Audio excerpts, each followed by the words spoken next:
It's an interesting panel, obviously. We spend the day talking about youth, and we're here to hear it from the marketeers and the platform. Everything about Saudi has been very interesting lately, especially its youth. Especially that the majority of the Saudi population is well under 30 years. So that's a very interesting opportunity for marketeers to tap into that. Very quickly, for those who don't know me, though I see a lot of familiar faces. So my name is Rehan Hammoud. I'm the business director for Boopin KSA. Boopin has obviously been in the market for over 10 years. We just set up our Saudi operation because I believe we share the same vision, Saudi and Saudi youth share, which is brave, ambitious, and very bold. I still consider myself part of youth. I took the genes note, Alex. Yeah, absolutely, absolutely. It's still time. And very honestly, I've been very lucky to learn and to grow my career in KSA and to learn from rather partners, not just clients, they're present here, and work on their strategies, tapping into youth and evolving with that. So thank you so much. But also we have this amazing panelists, starting with the platform guru, everyone's favorite, Snapchat. We have Christophe, who talks, breathes, lives consumers and strategy as part of Imagination. Youssef Al-Mutairi, coming in from this unique perspective from Ithra. And obviously, ختامها مسك, the only female panelist. Layan Abu Khadra, yes, you can applaud. Second. Of course. So who's bringing in her retail experience into the table. So I wanted to start with you, Christophe. You've worked from clients, agency, you've worked with retail, technology. You've always obviously been part of one of the most talked about projects in KSA and initiatives from NEOM to Middle East. How can we define the Saudi youth beyond the demographic? And how would you differentiate them from the same target audience in other GCC countries? Sure. Hi. So good afternoon, everyone. To define it is really difficult, but I mean, I've been working in marketing engagement experiences for 25 years, and the only sort of words I can use, if you can define, is kind of exponentially dynamic, because there's nowhere else in the world where you've got such an acceleration of change. For example, I've been working with Saudi for about 4 years of my career in terms of specifically working with Saudi youth. Had the pleasure of working with Middle East, for example, doing primary research with Middle East. And my passion is music, okay? So if you think about music industry as a British person, there was a kind of a big movement of the dance craze in the 90s, which I'm old enough to remember, okay? But if you add up what's happening in Saudi, it's like the rave craze, the punk craze, the hip hop craze, all happening at the same time in music, just in music. So this is what I mean by exponential. Everything's layering on top of itself. So the rules don't really apply here in the same way that they might do in other markets. So what we found is you have to kind of research. You know, the only way we learned about engaging the right way was by doing primary research. Middle East, for them, they were right at the cusp of doing the dance music explosion. So they had to really understand their audience and understand how far they could push people. What would they want to do? What would they engage with? What tickets would they buy? You could apply this to some theme park designs that we looked at as well. So for me, it's all about trying to find these niches. And in terms of how it differs to GCC, I mean, I did some work with Expo Dubai on 1 year to go, and we created a kind of a super group with different artists from different kind of Arabic backgrounds playing different instruments. It was quite hard to find them. There was a good group of musicians, but there weren't hundreds. In Saudi, there are thousands of people making music now. So actually, that's the point. You know, there's much more of a dynamic already here, waiting to be tapped into. So that's where I think the excitement is in this region, in this country particularly. Thank you. Youssef, I think you have a lot to add on the table. Ithra is obviously a first of its kind, the first cultural center in KSA. I've also come to learn that Ithra was listed as one of the 100 greatest places to visit in the world by Times Magazine. So on that note, what makes Ithra so special? And how were you able to market a culture to the youth segment? Okay, first of all, good afternoon, everyone, and I'm glad to be here with you in this session. Let's step back and revisit our core existence for us as marketeers, and that is to build relationship with our audience and to understand their interest, preference, as well as their lifestyle. Which leads me to my next point. We at ITRA, when we communicate and market our content to youth, we are very keen not to look at them with one lens. For instance, if you look at Generation Z, which is roughly the age between 11 and 26, we believe they have differences in their interest and their, I would say, in their mentality and also in their challenges. So when we make our content, we make sure we speak their language, and also we make sure we adopt the way and the approach they consume content. I always take pride, to be honest, that one of our key contributor in our TikTok is a 19 years old. He works very hard with the team, and he drives the highest engagement when it comes to our content in that platform. And just simply to summarize my point in this part is actually the fact that the most important aspects when it comes to marketing and communicating with youth is to have a conversation with them, to build an engagement, and also make sure the content, your content is always catered for this strategic objective. And I would go on and talk about and highlight some of the challenges that we face since ITRA was the first cultural institute that opened in Saudi Arabia in 2018 after the launch of the Vision 2030. And that year, when ITRA was listed by Time magazine as one of the most 100 places to visit worldwide. And I would say this for, and I speak this for ITRA and for the industry as a whole, most of the challenges we face when we address and we market to youth is the fact that culture is consumed and perceived differently by people. So we need to make sure when we communicate, our content always easy to be digestible for youth specifically and for the audience in general. So how can you add on that, Faisal? I know Snapchat is everyone's favorite, Saudi's favorite. What made it so interesting, and what gave it this huge penetration, not only with Saudis, but with Saudi youth specifically? So can you share your intel on that, please? Yeah, sure. Thank you, Ren. So just allow me to put in some information to add context to your question. Definitely. So in Saudi Arabia, 90% of people between 13 and 34 years old are on Snapchat, and they're highly engaged. They open the app at least 45 times on average on a daily basis, and they spend more than 60 minutes across the 5 tabs, whether it's on the camera, or chatting with their friends, or on the map, or on content, or on Spotlight. So back to your question, what makes people come to the app every day? Is because day after day, or minute after minute, or hour after hour, is because in Saudi Arabia in specific, people have very high value for relationships between friends and families. And what's more important as well, people really have very high value for privacy. And this is exactly what the app delivers. It delivers a space where people can communicate in a very private-centric environment. And as a result, we see that the app throughout the years became an extension of how people traditionally connect with their friends and family. And you can consider it like a digital majlis. Yeah. This is from a user perspective.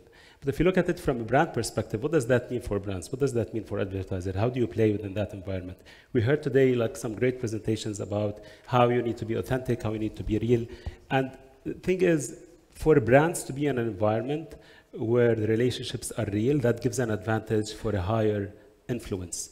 Yeah. People on Snap are sharing, and that of course increases the influence of brands when they are present organically or when they are present through paid media. Yeah, thank you. So Layon, So you have the luxury retail perspective to put on the table. However, this is not how you started your career. You obviously were born in the UK, you moved back to Jeddah, you started at the FMCG side of the business, and then you moved to lead on Cartier marketing department in KSA. So how do you make a luxury jewelry brand so appealing to youth? How is that possible? Thank you, Rin. So the good news is we already have the youth with us. We already have roughly around 50 to 60% of our current client data are the youth. The challenge is how do we keep them? Yeah. And how do we keep them loyal to our brand and to grow them with our brand? So we do work on a few techniques. So first one is the personalization. We want to give them really unique experiences that they grow within the brand. So the minute they walk into our boutiques, their journey begins. So because we have first client data, and referring back to your point, Anas, on the importance of data, this is where we really utilize our data. Yeah. We look into their purchase history and we build the path to purchase. So we know exactly how to target our clients and when it's time to upgrade them. So a client walks in as a prospect client, a week later is going to be a new client, and then so on. We're going to move him into a loyal client and eventually into a high-end client. But that comes with also the experience. So we want to offer our clients experiences that they'll never get from anywhere else. For example, if a client is into cars, we're going to ensure that client is going to be part of Formula One. Yeah. If our clients are into the music scene, we're going to try to get the best spots for them at Middle East.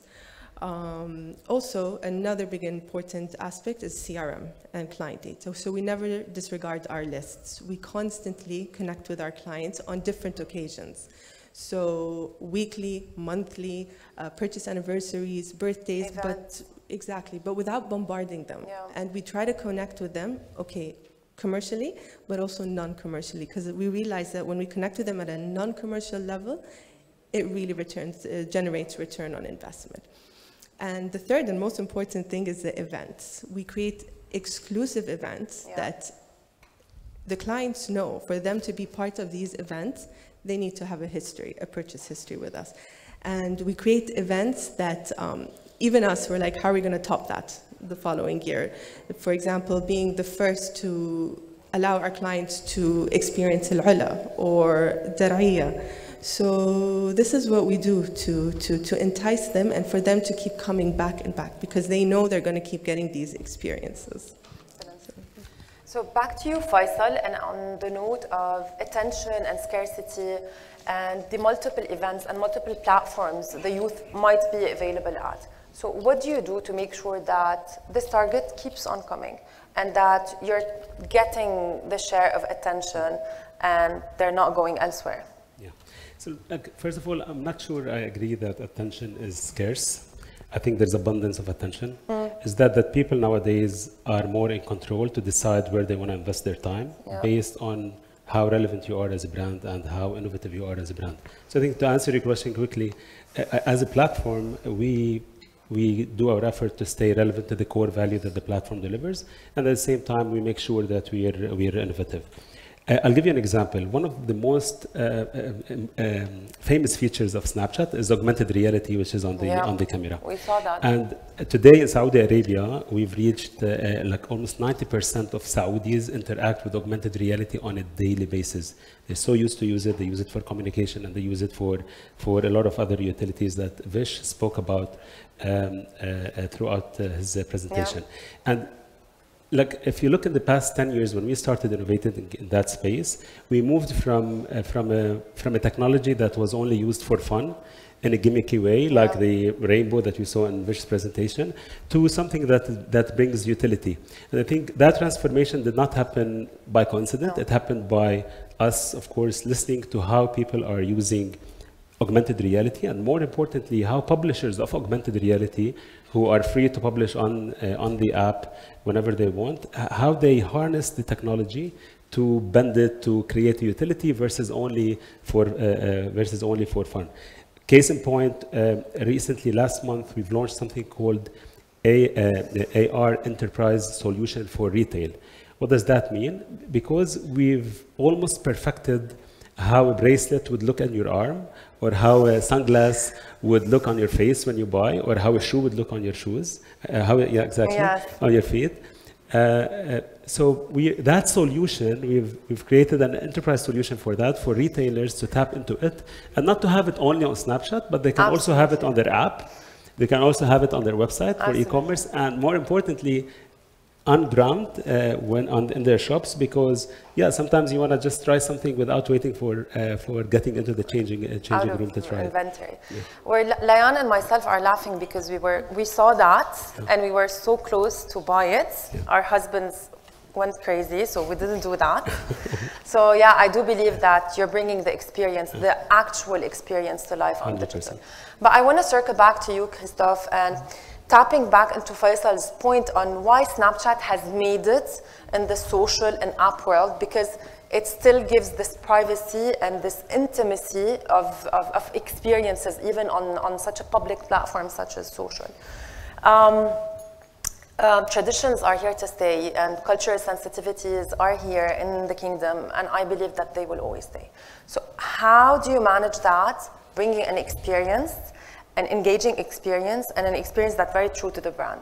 I think because we're working in experience design, you get very close. We talked about the attention economy earlier, but when you design experiences, you're right up and close with your audience. They're there with you, so you can see what they do or they don't want to do. So give you some examples of this. We did some research for a theme park, and we wanted to understand how the youth would engage a theme park, the different segmentation.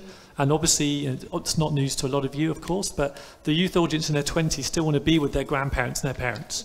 That's not the case in the UK for 20-year-olds, generally speaking. So you start thinking about planning for different groups. If they're in a group, how do they behave through the space? We found that sometimes the youth wanted to break off to different rides from their grandparents, and that applies to digital. For example, when we worked with Middle Beast, we did a kind of remote TV platform as like a micro app. And what we found was the segmentation of the audiences using it was really interesting, because there were certain audiences that had parents that were less comfortable with them going to Middle Beast, being frank. And they were playing at home, listening to the music at home, maybe as any teenager would. But it was, and for some, it was about engaging with their friends and getting together for parties. There was all these different behaviours and segmentations. And for us, myself as a European, I had to learn about those behaviours and design the experiences differently. But also, what was really exciting for us, our team were a blend of researchers from Saudi and from the UK. So there were lots of biases from the UK side. Why you wouldn't want to be with your parents when you go out? Yes, I would. Understanding that family values mean something. This was a really touching thing for me personally. I'm half French, more Mediterranean than English maybe. So for me, that's normal too. But there were other things, like they had a different viewpoint on how they might engage with music. When it came to privacy, they had a stronger point of view about being private and not being open all the time. Dancing in public, everyone had different attitudes to these things. So I think what we find is, I guess the most interesting thing that springs to mind is when we talked about music, and when we talked about any kind of art or creativity, everybody we researched said they want to blend what was heritage or what was history with new. There wasn't this throw away the old, knock it down. That wasn't what they wanted. They wanted to do some new mix of old and new, and every single time that was a different type of combination or fusion. So thinking about Ithra and the heritage, they want to see it reinterpreted, and that's very different. Yeah, and that's really different, because a lot of mindsets, perhaps anything about the punk movement in the UK, was about knock down the old things, start again. That's not really the mindset in what we experience. So which I think is really good. Absolutely. Yeah. Back to you, Layan, and specifically on Ayas. So Ayas is a local luxury startup. Okay. How does it, and what does Ayas do to keep up with this emerging digital world, specifically e-commerce, and the habits of this specific target audience on buying online and learning online and doing probably their purchase journey online rather than just in store? Okay, to be very honest, it's still, well, it's no longer a challenge, but at start it was, because we looked at e-commerce as a platform to distribute our products. And then we realized, no, it's not, that's not what's generating the return on investment. So we needed to go a step further and work with the likes of Snapchat to create our lenses and to create this content that creates desirability and actually drives traffic to our boutique. So we realized, like we were discussing the bracelet and the example of the bracelet, it really did work. I mean, at Cartier, we did that. We talked about bracelets. We did with Love, Just Include, all our collections. And we had friends coming in, trying it on. They know the exact size they want. And it did generate return on investment. And then when they come into our boutiques, they have all these like Instagrammable moments for them to generate content also for us. And put it back. Exactly. So we had to change our mindset and shift from, okay, no, it's no longer a distribution of product, but it's a platform to really generate content. And this content is what's going to give us the necessary return on investment and the traffic that is needed. Yeah, thank you. I will conclude with Youssef and Ithra specifically. Very honestly, I was very fascinated to learn about Ithra and what Ithra does to the community, to the youth, and the whole initiative. And I've read that you envision future Saudi as the beacon of knowledge and creativity. So out of your experience, what are the 3 key takeouts that you will give back to the youth and prep them to the workforce and to become future leaders? Okay, just allow me to just briefly give a brief about Ithra, which is Ithra is a multidimensional center. We cater for youth through our diverse procurement components, and also we have. Through my experience at Ithra, I have been at Ithra almost 10 years now. Before we opened even to public, and I have seen youth who came across Ithra and they built very successful stories in art and culture and entrepreneurships and other fields. And what I would claim, to be honest, with full confidence, that what makes Ithra unique when it comes to the youth is the fact that we are a safe environment where we truly welcome them to come. Welcome them with open arms to make mistakes and learn from their mistakes as well. And if I go back to your questions regarding the 3 takeouts from my experience, I would say we need to equip our youth with confidence, with knowledge, and also allow them to build a network, a community. They always remain connected with that community, exchange ideas with one another, and feel a sense of belonging when it comes to that community. Yeah, thank you so much.